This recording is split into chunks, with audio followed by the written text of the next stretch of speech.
25শে October আমরা journey শুরু করেছিলাম শিয়ালদা থেকে, আর আজ 28শে অক্টোবর আমাদের ভারাক্রান্ত মন নিয়ে ডুয়ার্স থেকে ফেরার পালা। ঘুম থেকে উঠে প্রথমে আমরা ব্রেকফাস্ট সেরে নিলাম। আজ ব্রেকফাস্টের মেনু চাউমিন আর চা। কেমন হয়েছে? খাওয়া দাওয়ার পরে ছাত্রীদের নিয়ে গেলাম এখানকার একটি স্থানীয় ভালো চায়ের দোকানে চা পাতা কেনার জন্য।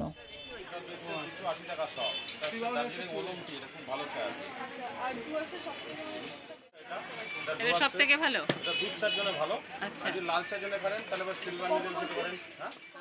চা পাতা, নানা রকমের শোপিস ইত্যাদি কেনার পরে আমরা হোটেলে ফিরে এলাম।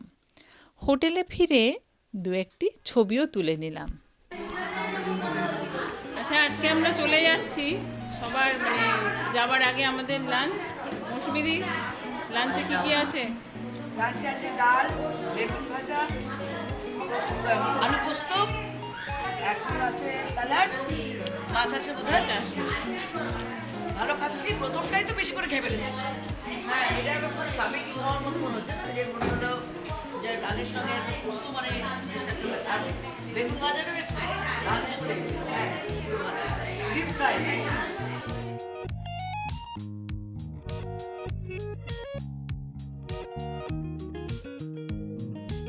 আজকে তো আমরা চলে যাব এখান থেকে। বাজে লাগছে। তোমাদের কি খারাপ লাগছে যে আমরা চলে যাব আজকে? লাঞ্চের পরেই বেরিয়ে যাব। হ্যাঁ, একটু না, আমার তো অনেকটাই খারাপ লাগছে। আমরা চলে যাব। আমার যেতে ইচ্ছা হচ্ছে। আচ্ছা, এত সুন্দর রিসর্ট, সব কিছু। এই আরো 1-2 মাস থেকে গেলে ভালো হতো। আমাদেরকে ময়নাগুড়ি স্টেশনে নিয়ে যাওয়ার জন্য গাড়ি এসে গেছে। এবার আমাদের হোটেল ছেড়ে দেবার পালা।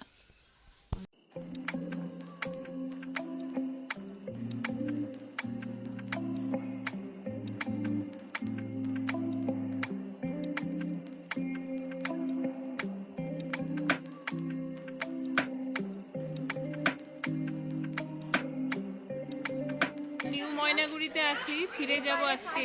ট্রেন ধরবো একটু পরেই। এই ছাত্রীরা, আমরা তো ফিরে যাচ্ছি। তোমাদের কেমন লাগছে? ওরে বাবা, 10-12 দিন নাকি। এরপর নির্ধারিত সময়ে ট্রেনে উঠে আমরা রওনা দিলাম হাওড়ার দিকে। আমাদের যেহেতু রাতের ট্রেন, তাই ডিনার আমরা ট্রেনেই করলাম। কি কি আছে? রুটি, মাংস, রসগোল্লা আর স্যালাড। টেস্টটা কেমন? টেস্ট ভালো। হ্যাঁ, ভালো। মাংসের টেস্ট খুব ভালো আছে। হেভি খেতে। আর রুটিগুলো সফট আছে।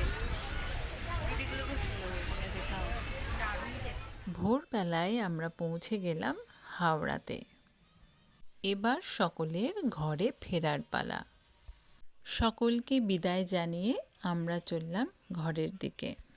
খানিক আগে বৃষ্টি হয়েছে, তাই হাওড়ার এই সুন্দর আকাশে রামধনুর দেখা আমরা পেলাম। কয়েকদিন বাইরে কাটিয়ে আমরা আবার ফিরে এলাম আমাদের প্রাণের শহর কল্লোলিনী, কলকাতাতে। আজ আমার ভিডিও এই পর্যন্তই। সকলে তোমরা ভালো থেকো, সুস্থ থেকো। দেখা হবে পরের কোনো ভিডিওতে। আমাদের ডুয়ার্স ডায়েরি আজ এখানেই আমি শেষ করলাম।